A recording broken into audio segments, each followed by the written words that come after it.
Welcome to Creating a Family. Talk about adoption and foster care. I am Dawn Davenport, your host and the director of Creating a Family. And today we're going to be talking about how to prepare transracial adoptees for college and why this transition can be hard.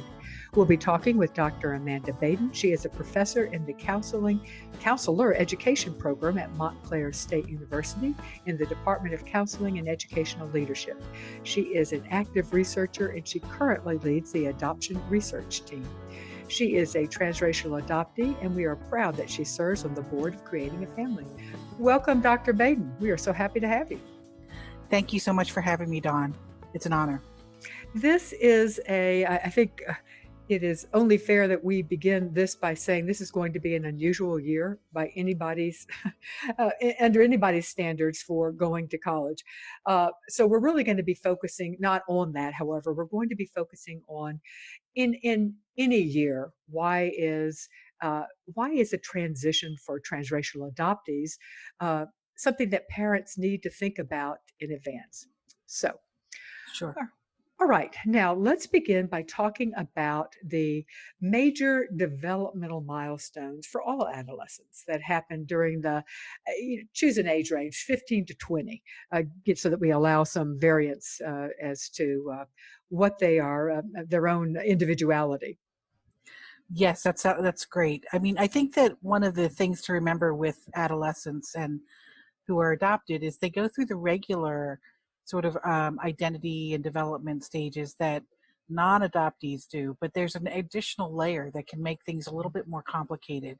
And sometimes it's not always obvious to them. They often don't know how to articulate that.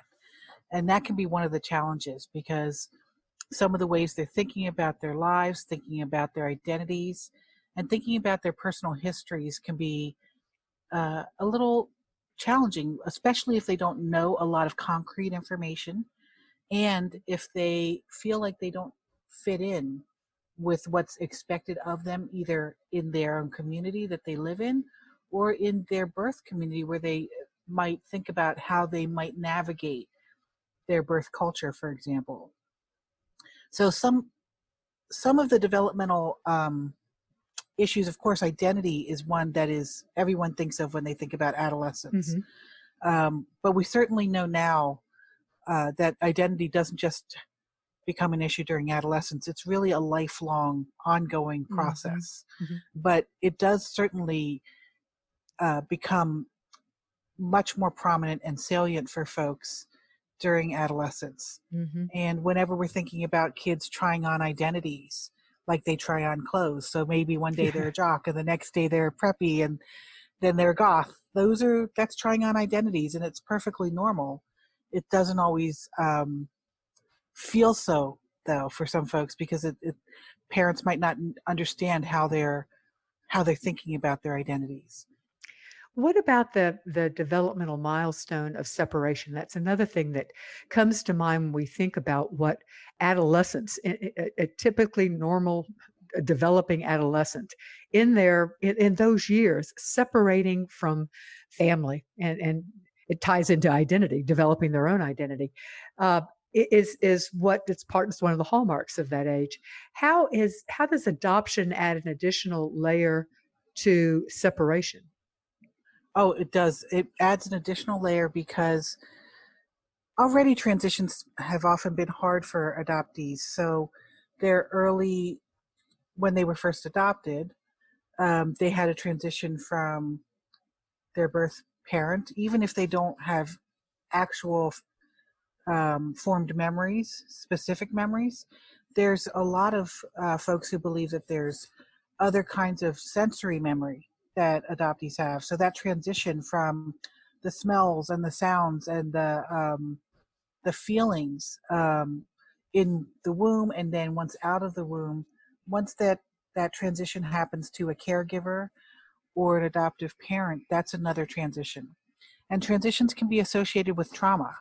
A lot of times adoptees have experienced a fair amount of trauma throughout their early years and then at each developmental milestone.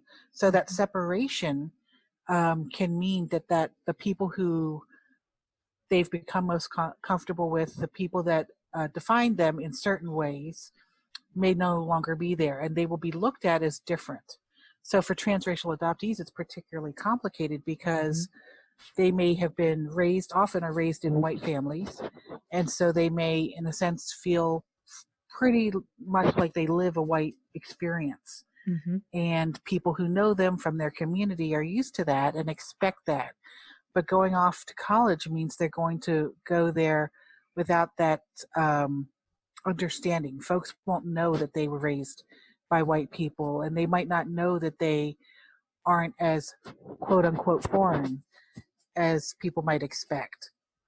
Mhm. Um, there's a couple of major milestones that I think of with adolescence too. So, BJ Lifton used to talk about identity hunger, and there's another term by Sance called genealogical bewilderment. This often happens then too, where folks are thinking about, what am I going to look like? Where do I get these traits? Where did I learn to have such a great sense of artistic talent that maybe I don't see in my adoptive family? Mhm. Um, I think Penny Partridge used to call it mirror hunger as well. And these different terms really show how identity, there's this desire and draw for finding some sense of um, continuity through Mhm. time. And so this change from living at home as a high school student to going to college breaks up that continuity. Mhm. Mhm. When you talked about the transition itself, it comes to mind the moving in, and now you're in a new place and you're standing out, and at a time when you're not sure you want to. Your parents are helping you move into the dorm, and they're white and you're not. And Hmm. and you're drawing attention, and in your own circles that where you've been raised, I always say we become old news after a while. People see our children and they see our children as our children. Oh, that's Johnny. He's Betty and Bob's son.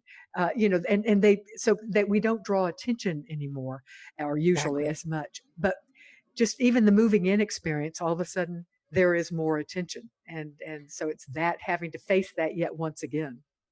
Exactly. That attention also means explanations are required. Yep. And one of the things I see in kids developing anyway is, obviously in elementary school, kids have their parents there a lot. So there's those explanations happen there. But by the time they're in middle school and high school, parents aren't at the school as much. So Mhm. sometimes the kids want that because they don't want to have to explain and answer the questions that they Mhm. find intrusive, insensitive, all of those things. Or as one of my kids said, boring. I don't want to have to Yes, keep. I mean, I'm tired of it. I'm past it. Yeah, so I absolutely. I get that.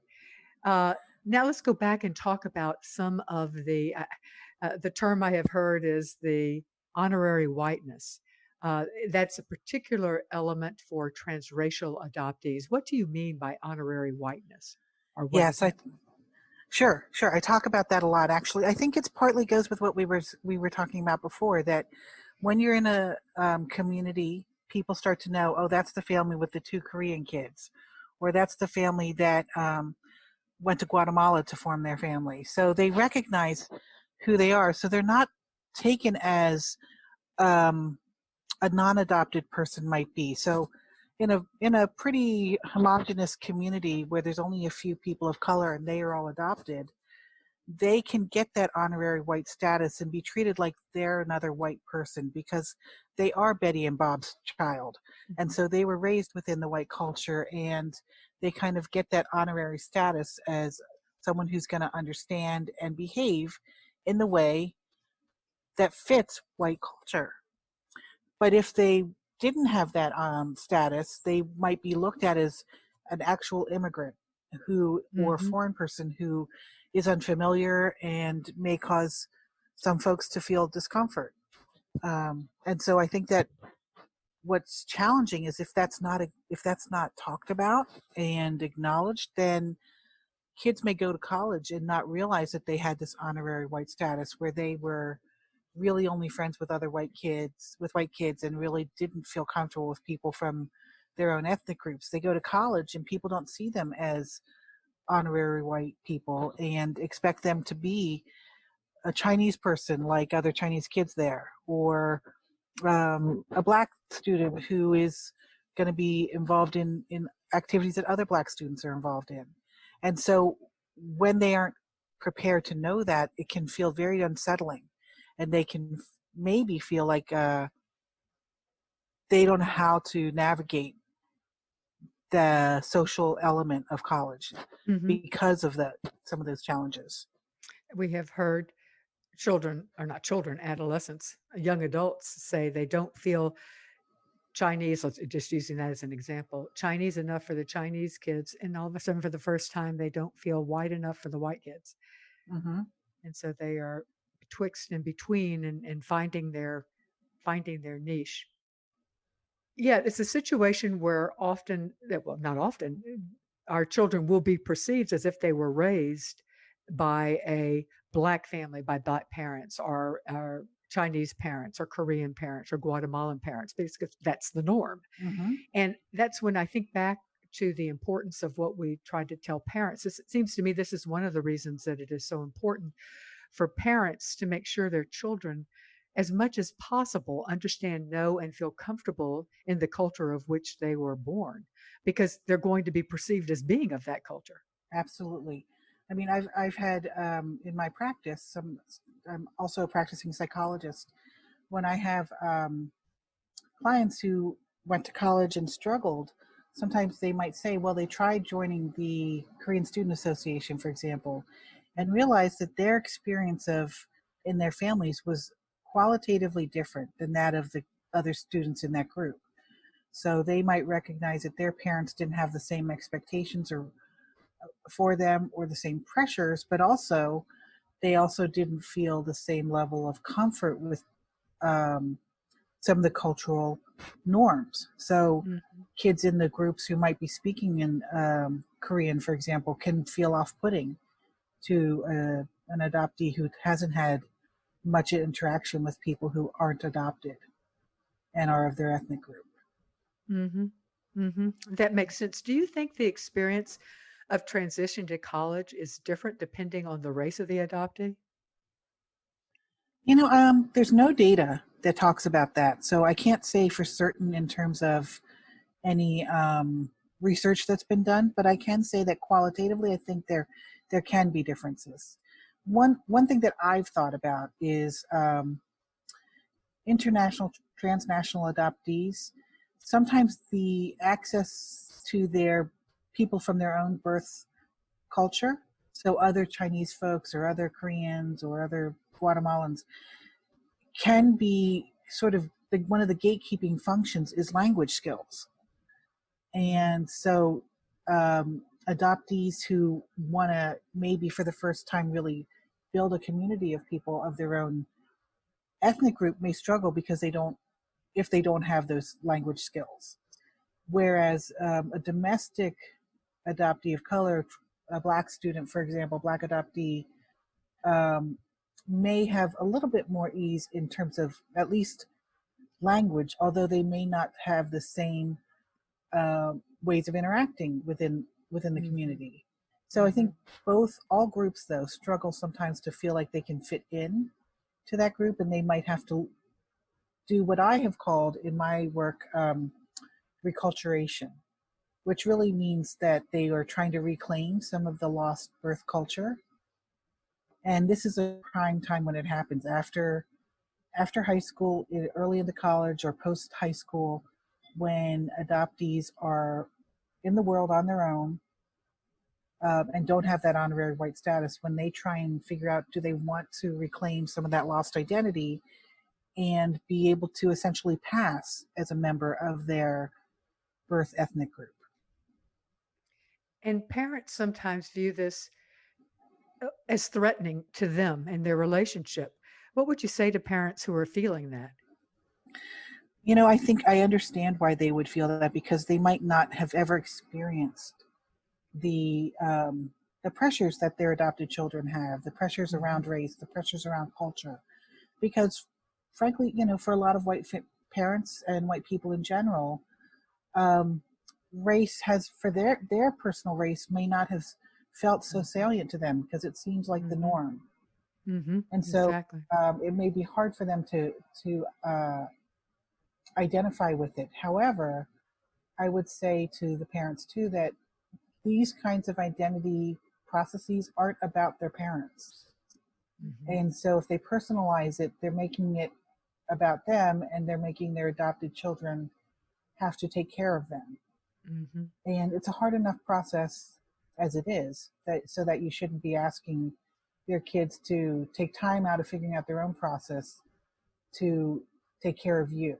Mhm. Instead, recognize it's something that is helpful for them to feel some level of continuity in their life, Mhm. some level of connecting with a culture that people expect them to know.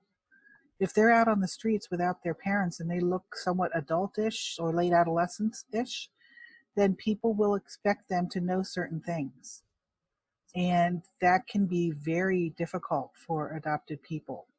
I've had many clients who struggle to go into, so I live in New York City, and so we have some very strong ethnic communities like Koreatown or Chinatown.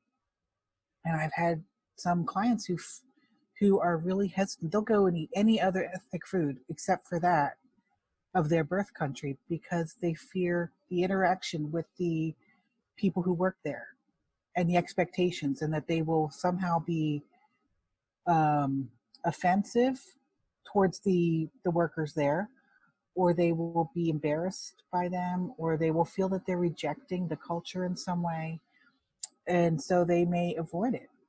Mhm. And the embarrassment of being spoken to and not being able to understand, Hmm. or the embarrassment of not really liking kimchi, and that's an affront to all of Korea.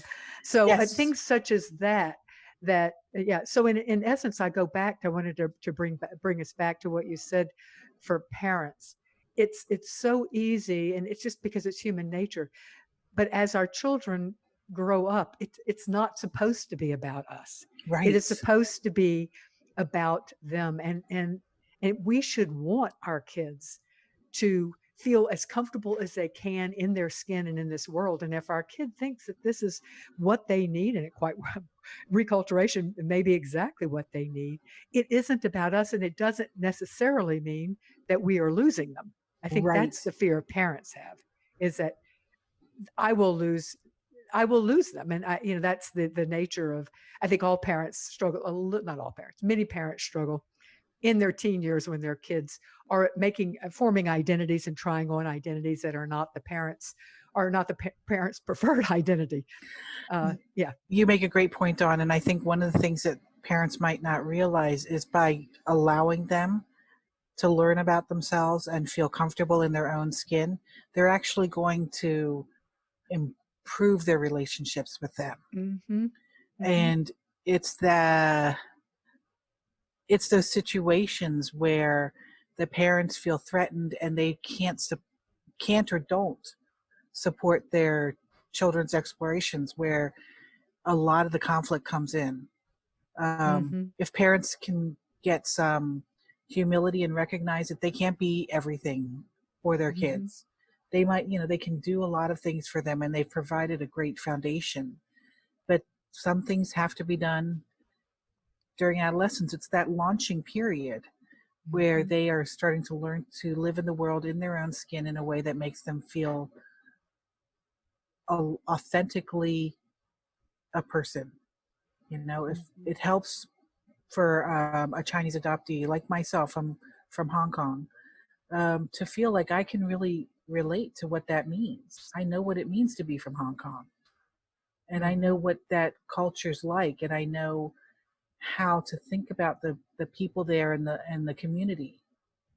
It makes me feel less, and it makes a lot of adoptees feel less on the outside. Mm-hmm. Mm-hmm. And if you feel less on the outside in one area, uh, in your culture, the culture of your birth, does that carry over to making you feel less outside, less of an outsider in your your adopted community and your adoptive family. Does it Mhm. transfer like that? I think it can. I think, the more you're comfortable in your own skin, the more you can build intimacy with folks. Hmm. Um, if you don't feel comfortable with yourself, it's hard to really be authentic in relationships, which helps build intimacy. Hmm. And all of us needed that. All of us need intimacy in some way. Yeah, absolutely. Are there specific things parents and transracial adopted teens should look for when they're choosing a college? So when they're looking for college, that's a really big question because Mhm. I think you, in some ways, have to know not there's the academic questions and then the Uh-huh. social questions, Uh-huh. and then I also And the personality and the desires yep, of the teen. absolutely. And so when I think about what the because a lot of times kids have an image in their head of what college is going to look like. It's been formed by many years of various movie watching and TV shows and internet searches, and so if they want that very typical New England college experience versus a um, something that might be quite different in the South, for example, it's important to know. But one Mhm. thing I really suggest to folks is to think about the diversity of the school. Most of the universities around the country are predominantly white institutions, and that means that there will be less representation of many transracial adoptees ethnic groups. So I have known, for example, adoptees who are domestic adoptees and Black who've gone to historically Black colleges and universities. Um, I've also known adoptees who are Asian, for example, to go to schools where it's incredibly white, and so that there's very few kids of color. And I've also worked with, I remember one person I worked with who went to a college where New England and type of place where there were a lot of international students. And one of those challenges for that student that they had not anticipated was that those international students would look at the student and think, oh, well, we can connect. I see somebody who looks like me. I see somebody who I should become friends with, and let's invite that person to have noodles with us or to hot pot, go to hot pot with us, where that adoptee did not feel comfortable with that, had never had friends of their ethnic group, and was a bit uncomfortable being singled out because of their race and ethnicity. Mhm. And so there had been a very strong attempt on their parents' part to create a world where it was very colorblind and with good intentions all the way. But it's not a realistic world. So one of the things that was really important for her was to be able to start doing some of the critical cultural and racial analysis that helped her understand her own discomfort and her own identity. Mhm. That makes very good sense. Thank you, Jockey Being Family Foundation, for providing us with scholarships for free access to 5 of our most popular courses. The website to find these courses is bit.ly/JBF support. That's bit.ly/JBF SUPPORT. The J, the B, the F, and the S are all capitalized. One of the courses that we have that is such a good one is Parenting Children Who Have Experienced Trauma.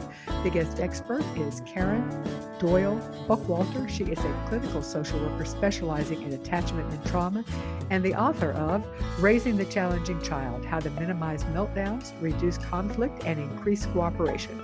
All three things that every parent, especially parents of adoptive or foster children, really need and want. The website is bit.ly/JBF support. The other courses that you can find over there are Raising Resilient Kids with Dr. Ken Ginsburg, Raising a Child with ADHD to Successful and Healthy Adulthood with Dr. Ned Hallowell, Unexpected Stresses for Newly Adopted Parents, and practical solutions to typical food issues with Dr. Katja Rao, the feeding doctor. The website is bit.ly/JBF support. One of the things that has come up when talking about when we were brainstorming about the outline for this show is the use or the complexities that are involved with using a transracial adoption story as part of the ubiquitous college essay. And so I wanted to talk a little about that because there is nothing more common and nothing that doesn't rise to the level for of angst for both college applicant and parent who is trying to make certain their college student or their teen is going to get into the school that they want as the college essay. So let's talk a little about that. I think that it's an interesting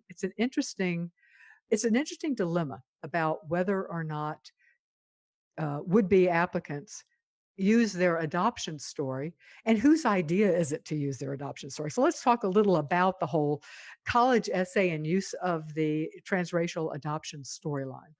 Oh, I'm glad you asked about that, and I think it's really it's so prominent. It's very interesting to me. Hmm.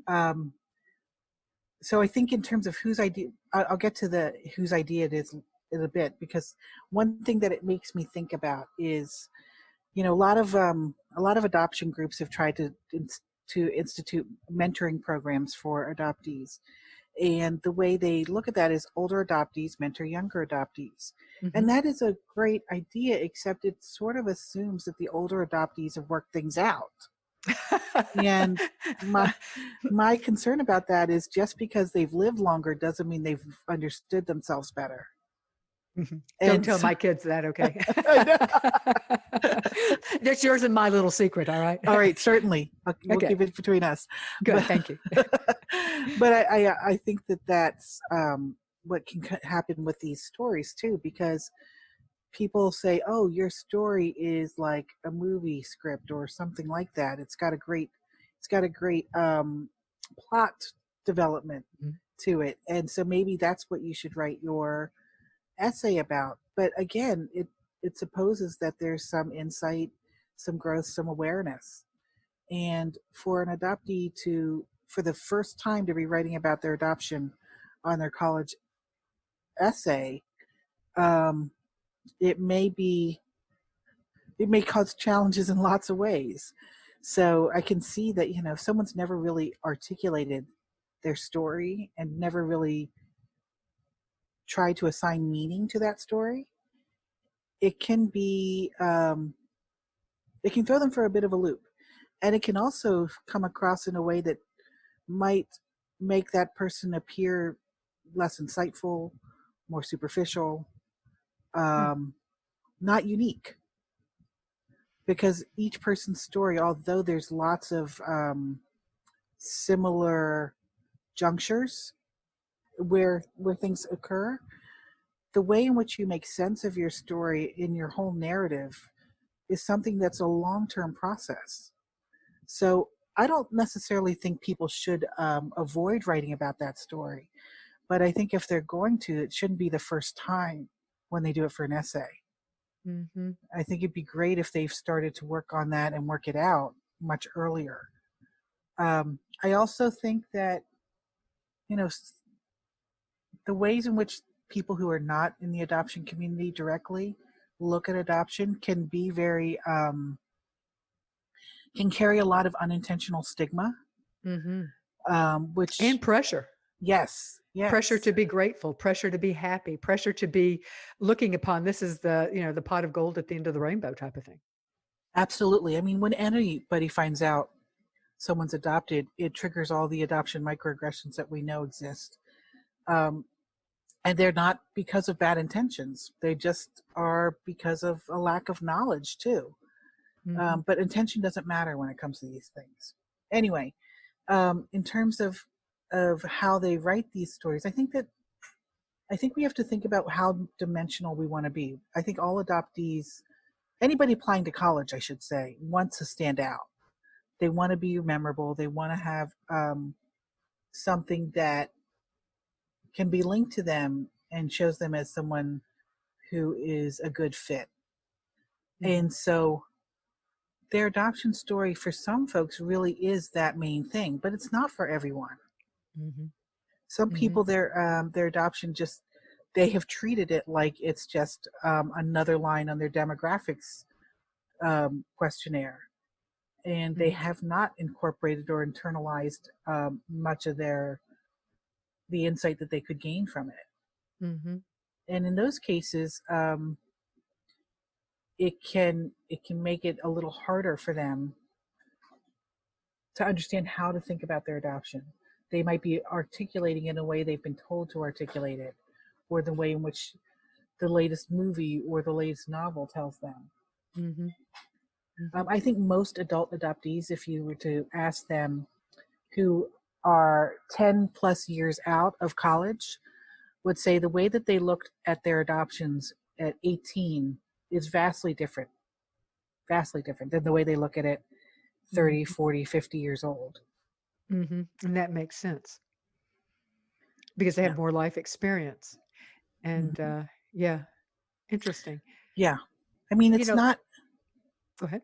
oh, I'm sorry. I was just going to say, I mean, adoption isn't always salient for adolescents at that age.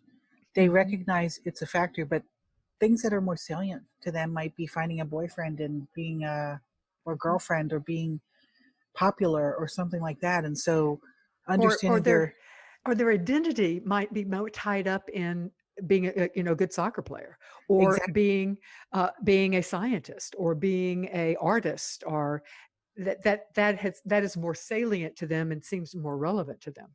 sure. And I mean, adoptees who also have intersecting identities, like are sexual or gender minorities, may Mhm. feel that's a prominent and a more salient and more Mhm. challenging um, identity for them to work through.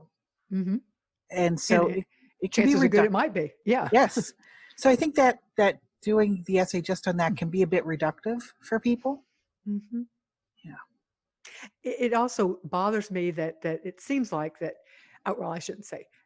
If it is somebody else's idea, it is a college counselor or a parents counselor of this is your end, this is what makes you.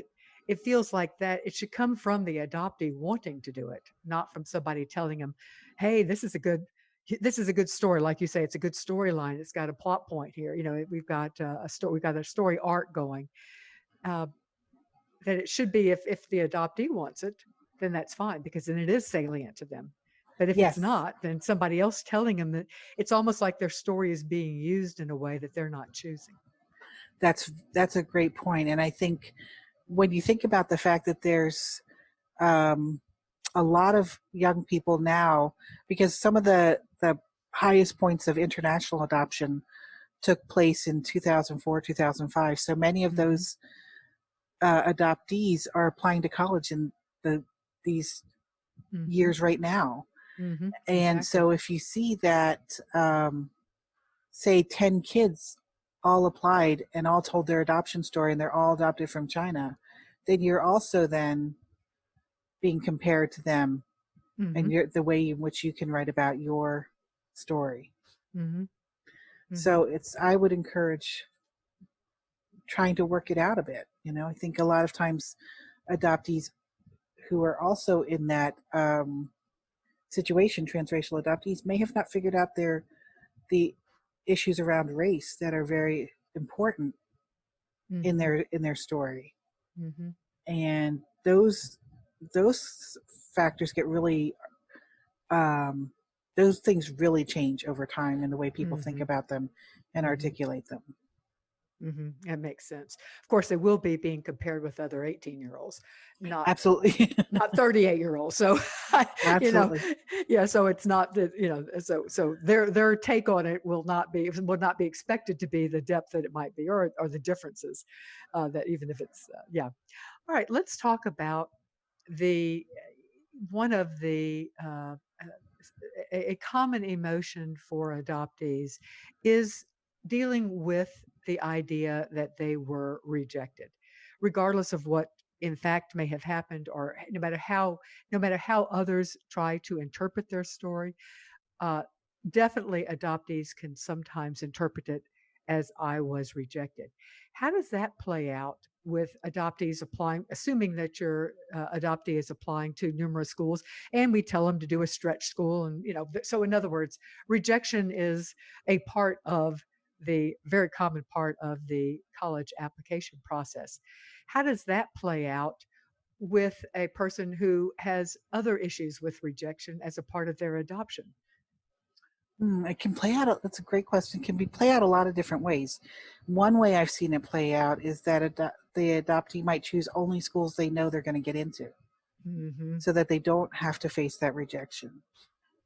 mhm, Others may have that experience of needing to be accepted be much more meaningful to them than actually the college acceptance could be or should be.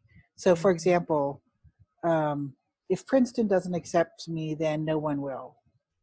It can mhm, go in that direction for some folks where they almost get into this all or nothing kind of thinking, and they have it.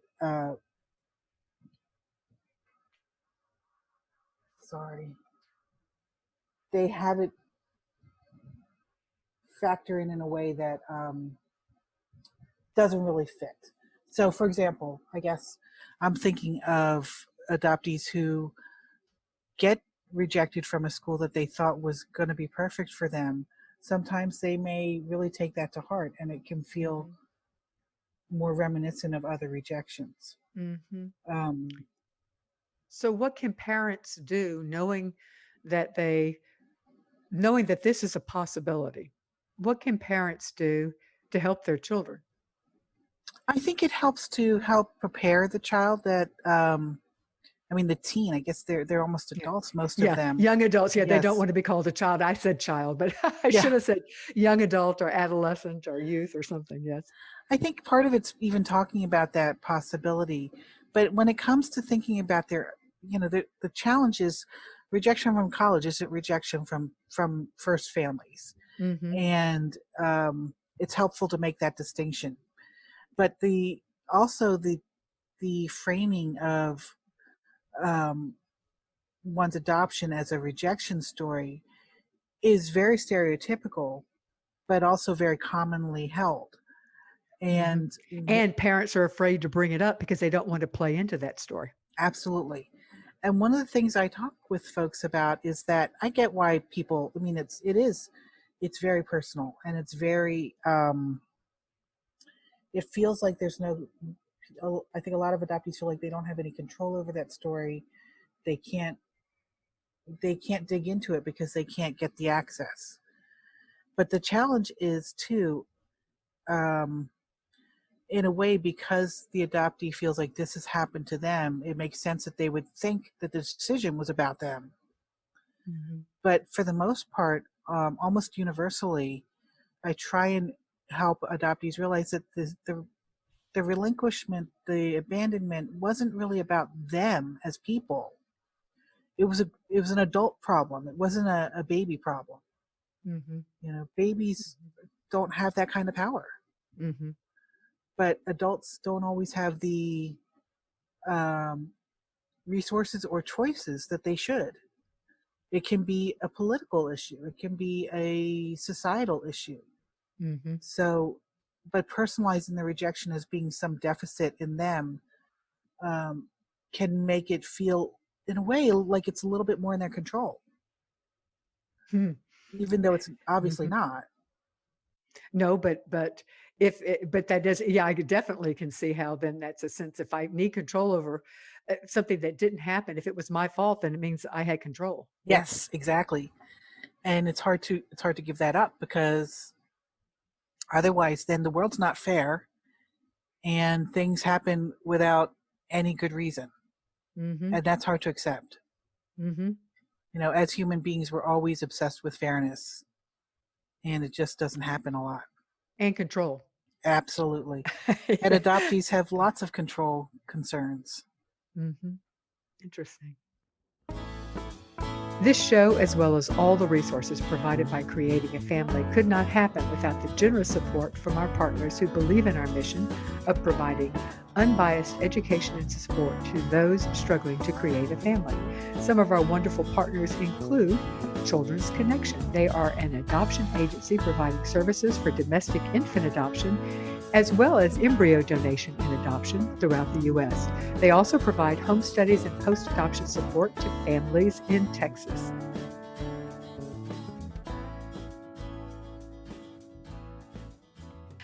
Now, can the transition to college be especially difficult for parents of adoptees and transracial adoptees? We've talked about one aspect of the transracial adoptee, which is that reculturation.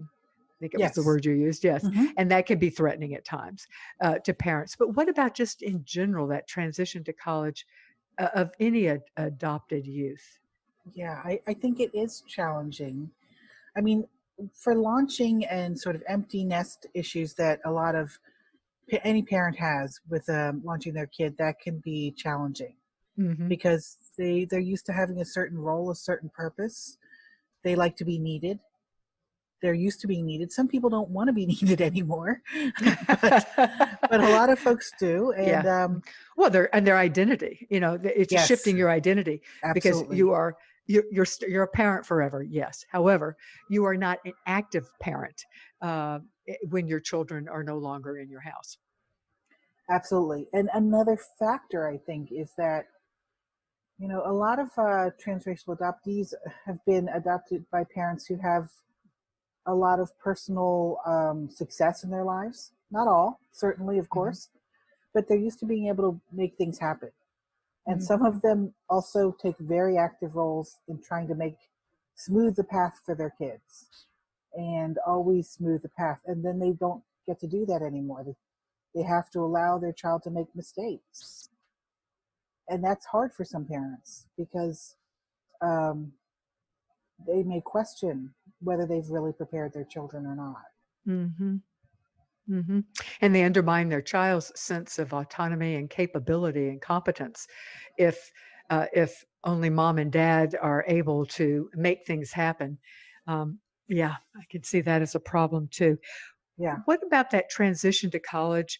The parents' concern whether when their child leaves, they will emotionally not return. Parenting is all about if we do our job well, is we're launching. We're it's planned obsolescence, and yet we always want there to be a string. Doesn't have to be a rope, but we want there to be a string that throughout our children's lives we are all tied together. What about do parents, adoptive parents, have more often the fear that's have we grounded them enough when they leave that they will be able to store but maintain the string? Yes, that's a good question.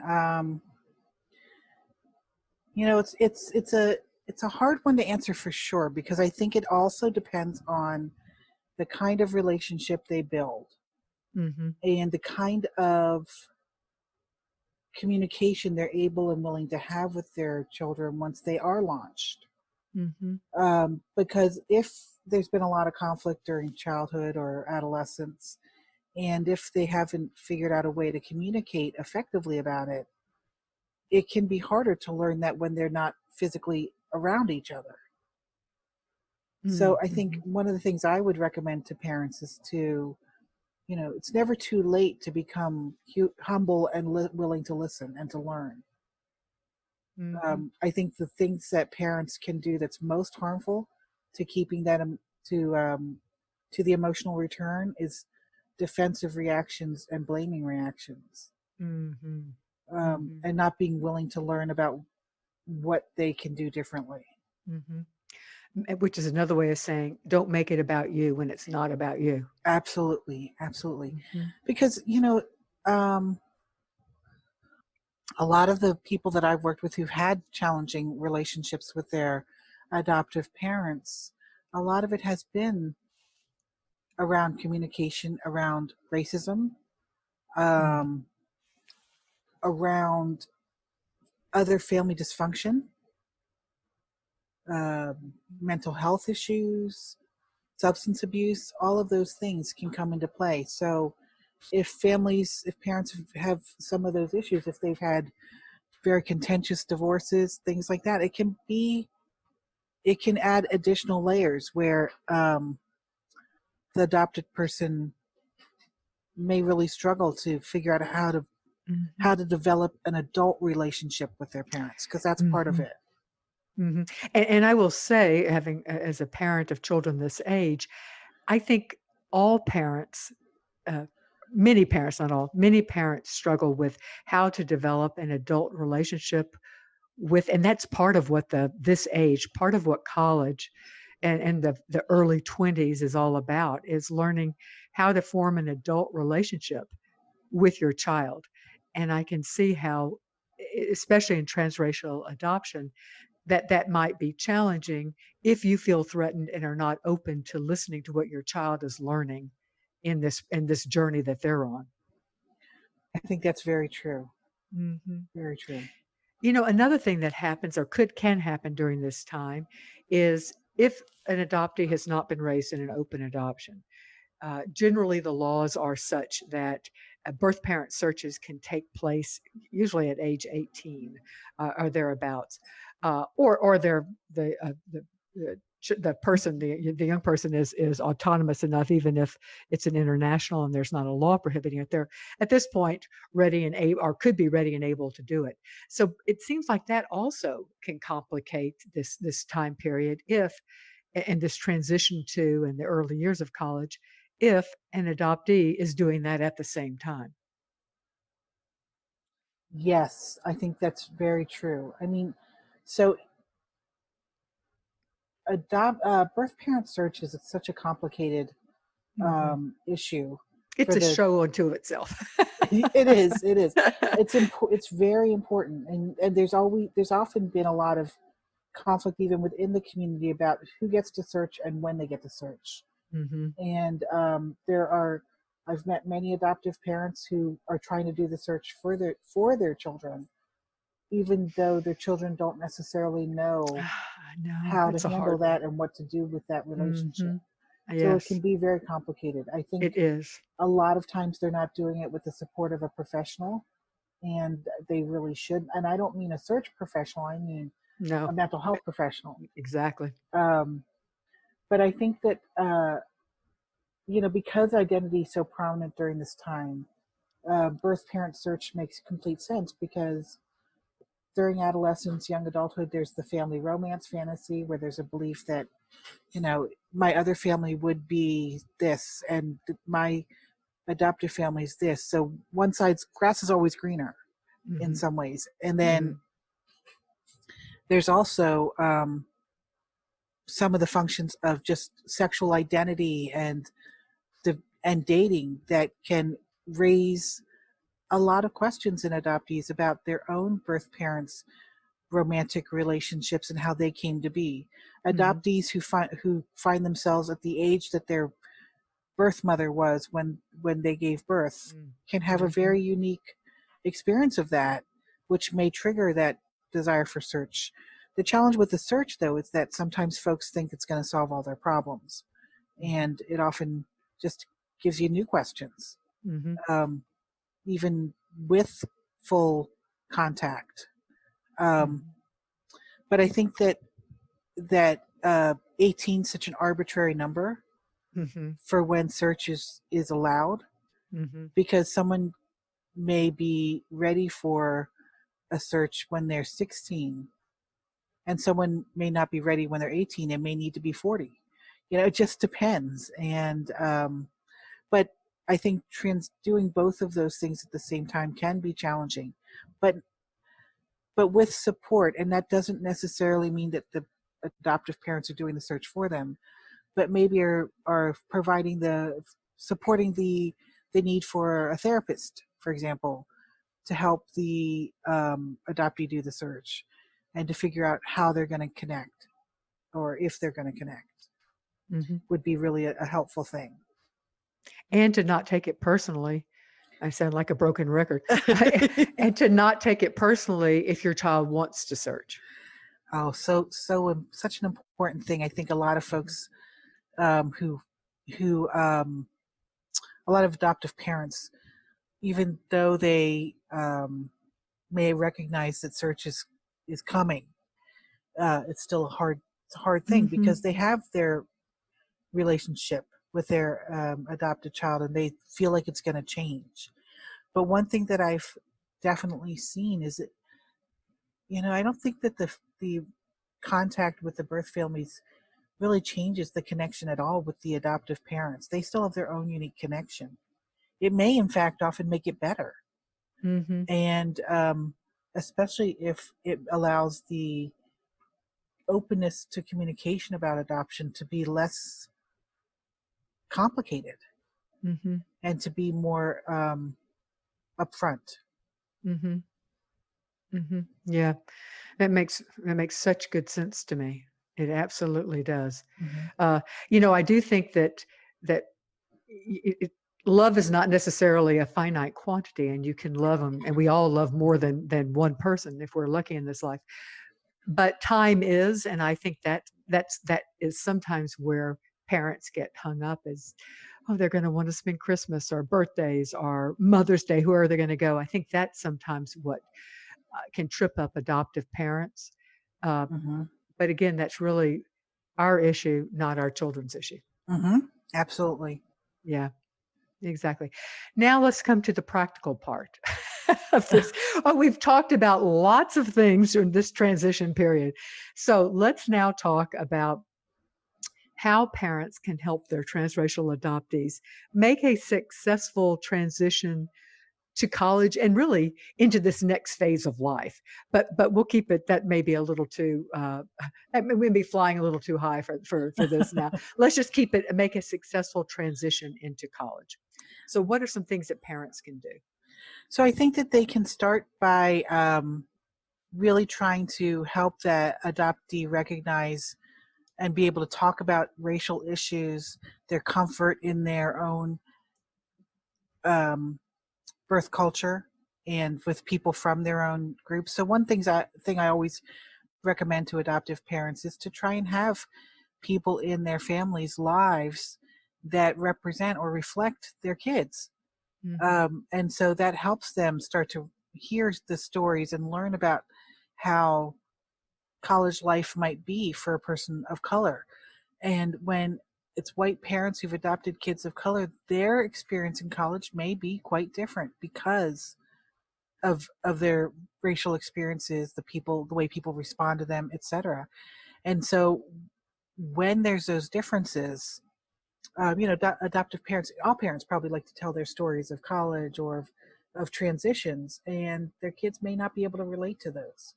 So I think it helps to help diversify their lives to make sure that there are people who might have some similar experiences. It also helps to have them feel some comfort in their skin around their community. So I actually had you mentioned my research team. I had a Korean adoptee on my research team who'd never had Korean food before. And I felt like it was a great disservice that this was a master's student, this wasn't an undergrad. Um, that I had to make sure that I took this student to Korean for Korean food and to sort of start exploring that part of his identity.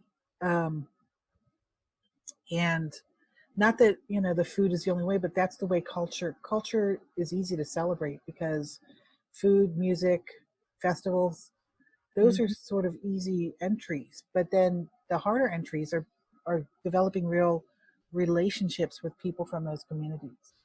Hmm. But food is an entry, is a A definite uh, entry. yeah, and a commonality. Yes. Yes. Yes. And I mean, I remember people who said I've met people who said their parents won't eat the food of their ethnic group because they don't like it. And I think it makes it then, it others it in a way that makes Hmm. the Hmm. connection to the culture a little more challenging. And I'm just going to say there is simply no cuisine in this earth that you can't find something that you like. So no cultural ethnic food that you cannot find something that you like. if you try hard enough. Mm-hmm. Yep, Um, absolutely. I always laugh because I said, in China they think hamburgers are gross. So yeah, exactly. Yeah. And there is something, I mean, almost all cultures have some similarities, and most will have a noodle of some sort. Most will have something. And so you need to, at the very least, do a little exploring. Even if you're a very picky eater, hmm uh, you can find something that you like. And hmm if you haven't, you really haven't tried very hard. hmm Another thing I can say too is I think having your helping your kids make connections of other kids their age who are a diverse group of friends, so that when they get to college as a Vietnamese adoptee who gravitates towards all the white students, yet the white students don't really let them in, it can be very challenging. Hmm. And so it helps for them to have a community of other people who are living similar lives that they can vent to, that they can get support from, that they can get a reality check from. All of those things can be really helpful to making that transition easier. But finding the language to explain it, to explain what's going on, that there's some racial complications or some um even that the honorary white status is not being recognized anymore can be really an important step for the adoptee to understand why they're feeling what they're feeling.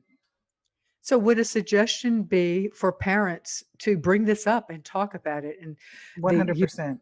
the honorary whiteness, but there are some derogatory terms that are also used. Oh yeah, absolutely. And The banana, the Oreo, all of those things.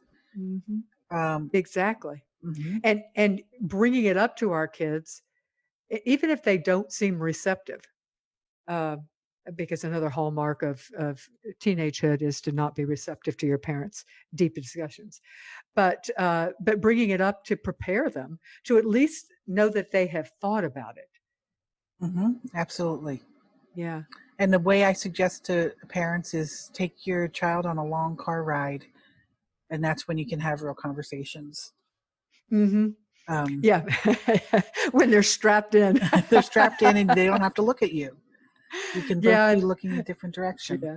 Also, when the lights are out at night and you're giving a back rub, and you're talking and giving a back rub. Although then they can say, "Okay, mom, I'm ready to go to bed." But at least in a car, they can't really do that. Yeah. So, yeah. So Absolutely. car's even better. You're right. So bringing up specifically the topics of that we've talked about in this show about that being not Asian enough or not black enough for the black kids and not white enough for the white kids, or Right. here's another issue that I also, this is going back not on the tips that I have heard when we have talked with panels of transracial adoptees. It's interesting because some find it as a plus and some find it as a negative, and I think they probably all, on some level, find it tiring. And that is being the bridge between the white kids and the kids of color. hmm And because in a way, they are the bridge.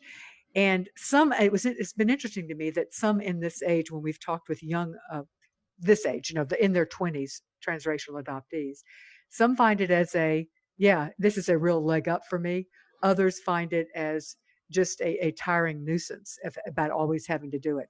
So, I mean, that's something else to talk about from a parent standpoint. But also, have you also seen that with transracial adoptees in this age? Oh, yeah, definitely. But the bridge status also means that they have to kind of understand both perspectives. Hmm. And sometimes I found that sometimes adolescent adoptees, they want to emphasize what's similar, not necessarily what's different. And so it's sometimes they're not ready to be the bridge yet because they haven't figured out the way in which they might experience oppression, for example, or people are um, experiencing microaggressions. They may not yet be there. I think kids Hmm. that were with the internet, with social media, they are they are more aware. Things like Black Lives Matter and Hmm. Hmm. other movements on for racial justice have been really helpful in helping kids start to articulate that. One of the tips, though, that I would was going to say as well is that all of these suggestions for parents to talk to their kids presupposes that the parents have the skills to do so. And so I guess what I would Any recommend, suggestions on that? well, I think one of the things I ask parents to do is to practice. So some people, we know that some parents have some, I'll go ahead and say white fragility around talking about race or even Hmm. just discomfort in general. And Hmm. so one of the things I recommend they do is practice, practice, practice. And not with their kids necessarily first, but to practice with each other or with someone else who gets it. Maybe find some friends who um, of color who they can learn from and who they can then learn to be more open about these issues with their Hmm. kids. Hmm. And that goes so another tip for parents would be to start working on their ability to talk about race uh, Absolutely. with their and that can go back to even picture books. I mean, time, but that's going too far back for somebody who's listening to this now who has a child who's going to be going to college in a couple of months. That's probably not a helpful suggestion because the although there are so many wonderful YA books. I mean, just I mean, not necessarily. Well, there's some with transracial adoption, but they're just some really good YA books, coming of age books. Jacqueline Woodson is just writes so many of them, but there are many others as well that you could read with your teen and listen. And if nothing else, the book gives you a door into having the conversation about race because you're talking about the characters in the book. Absolutely. Absolutely. Yep. Yeah. Learn. I mean, there's a lot of great books out there for parents to learn from: How to Be Anti-Racist, Mm-hmm. White Fragility, Mm-hmm. Why Are All the Black Kids Sitting Together in the Cafeteria? Um, We just did and published it's 4 tips for raising an anti-racist kid, and we listed books, both for parents and then books for resources at different ages of kids, and then additional resources. I'd have to pull it up, but there's so I mean, there is an almost overwhelming number, so we use some help in deciding. Uh, Communities of color helped us narrow our list down because the options are endless, which is yeah, good. that's good. It's no, it is. It's a good problem to Yes, have. but it is hard to tell them to direct people when you don't have a Yeah. clear direction to do. Oh, Yep, what right fragility is a great beginning, it but is. there are some others. Uh, Ta-Nehisi Coates has got a great one that he wrote for his son, and I'm blanking on the name. Between the World Anyway, and Me. Yeah. yes, yes, another good one, and directly relevant to this age because he was writing it when his son was what 16. Um, Hmm. so another good one, and all of that one, both of those are listed in the 4 tips for raising an anti-racist child. You can find that on our website, creatingafamily.org. Okay, so any other tips for parents who are launching their kids off to college or their transracial adoptee off to college? We've given some good ones here. Um, I would say make sure that, one of the challenges I think a lot of kids who go to college during this time can be I see that social issues are one of the biggest challenges. Now, during this pandemic, I can't take that into account right now because that's created its own social issues.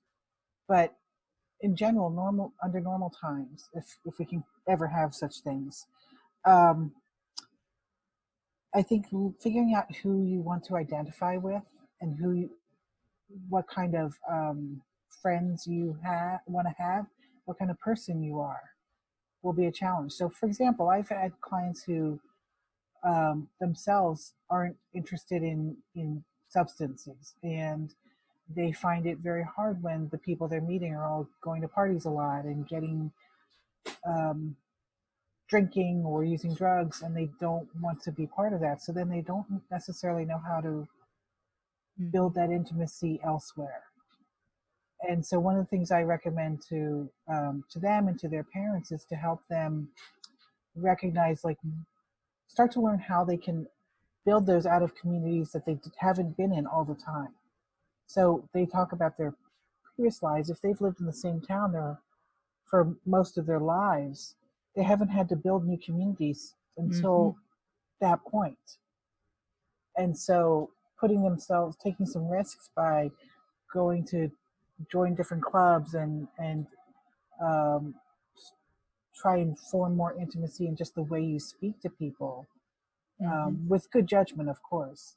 I think that can be a good help to kids who are struggling with the social issues. Mm-hmm. Mm-hmm.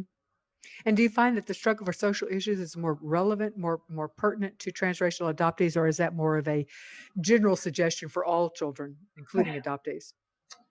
I think it's both. I think that transracial adoptees, because of the racial issues, may struggle a little bit more figuring out who their home people are, if you will. Mm-hmm. So they might find, I've had parents talk to me about how they, their adopted child, a teen, doesn't feel like they're going to be accepted fully by the white kids, even though that's the people they might most identify with. Mm. And so then they have to figure out a group that will accept them, and where they can feel some sense of comfort. Mm-hmm. And vice versa. I actually have heard it more, but you would have more experience in this. I've heard it more where they're not sure they will be accepted by the community of their birth culture because they stand out, and That's they very true too. yeah, and so it's that twixt and tween feeling where they're Well, being pulled towards their birth culture because they want to be there, they want to learn more, they want to fit in more. I guess I should caution that. That's really, I found that it's kids, South Asian kids, Black kids who may struggle with the white students accepting them. Asian kids may gravitate towards white other students and not Hmm. feel like they could, because of that gatekeeping language issue, because of some of the other like Hmm. cultural norms and skills that they lack. Yeah, that makes Um, sense. By so race it may complexion differ. and race, Yeah. yes, it does. Yes. Well, we have really covered this has been such a important topic and a fascinating one. Dr. Amanda Baden, thank you so much for being with us today to talk more about this. To get more information about Dr. Baden, you can go to the Montclair State University site. You can get more information about her research, and I believe there are links off of that site that will take you to some of her research, and it is well worth the read. The views expressed in this show are those of the guests, do not necessarily reflect the position of creating a family, our partners, or our underwriters. And keep in mind that the information given in this interview is general advice. To understand how it applies to your specific situation, you need to work with your adoption or foster care or mental health professional. Thank you for joining us today, and I will see you next week.